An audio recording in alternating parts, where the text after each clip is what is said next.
Good afternoon guys. So tayo ngayon mag-uusap.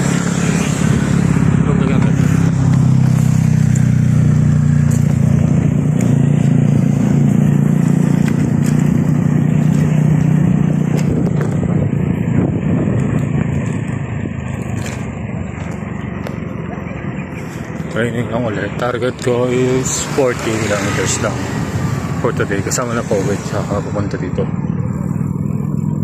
Check natin kung ano ang aabutin.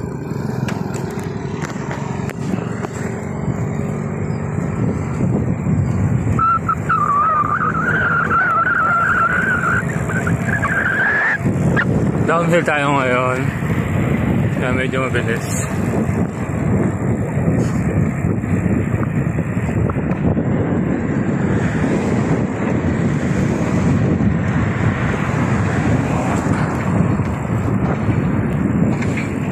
No party people.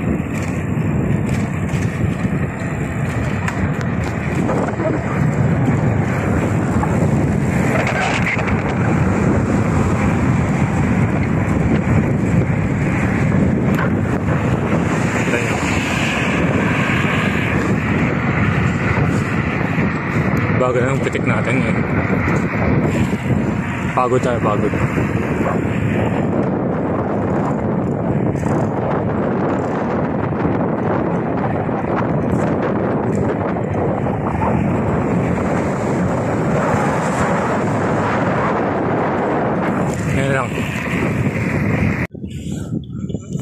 So, pahinga muna tayo saglit.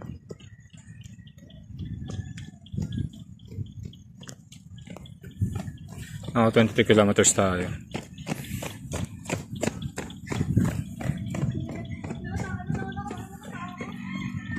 So, ano, 23 kilometers, 17 kilometers na. Pahinga lang tayo saglit. Ewan kung ba't napagod ako. Nag-games nga pala kanina. Meron lang.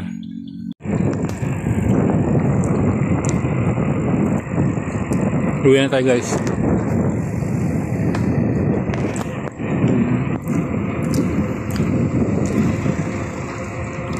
As of now na ako 27 kilometers pa tayo. Pero sakto nga pa uwi yun.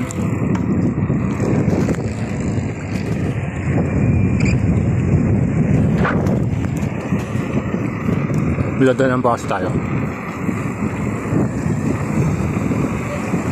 Baka gabihin tayo.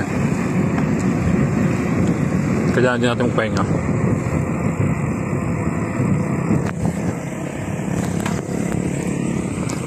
Yan lang, update ko kayo. Dahil lang tayo sa simbahan doon sa buwan. Kung nandun pasalamat. At tayo ngayon nandito ngayon sa Imus, Cavite. So, dadaan lang tayo sa simbahan at syempre kailangan natin magpasalamat sa araw-araw na pinagkaloob niyong mga biyaya sa atin, sa paggabay sa atin sa araw-araw yun. So, after nito punta tayo kay Hakuna Matata para kunin natin ang collection natin common. Then after that, diretso uwi din pahinga natin. Siyempre bago yun, dadama tayo kay Kapatid Bru, baka mamaya bukas sila. Siyempre nakapagod ang ngayong araw na to. Hindi ko alam kung bakit. Pero pagod na pagod ako kaya parang abutin na itong rides ko ng 40 kilometers na mga ganun. At after natin sa simbahan, dumaretso tayo kay Hakuna Matata. Nakuha natin yung figures natin. Then, syempre hindi natin makalimutan si Kapatid Bru. Nakabili tayo guys. So, yan yung bagong flavor nila is yung nakalimutan ko yung yung pangalan ng drinks.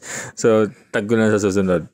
Pero syempre, yun, buti na lang at nakadaan tayo. Tapos ito yung nakuha ko. Yan. Abangan yun sa mga live ko, yung mga figures natin. Ilalabas natin yan. So, at ayun, doon natin ikuha na natin. Sobrang surprise. Kaya ito nung pang hinihintay nyo. Kung gusto nyo ng coffee, meron silang hot and cold. Kapatid Bru lang. So, puntahan nyo na. I-chat na lang kayo or chat nyo yung GC. Yes. Yung GC. FB nila ako. Yung bye.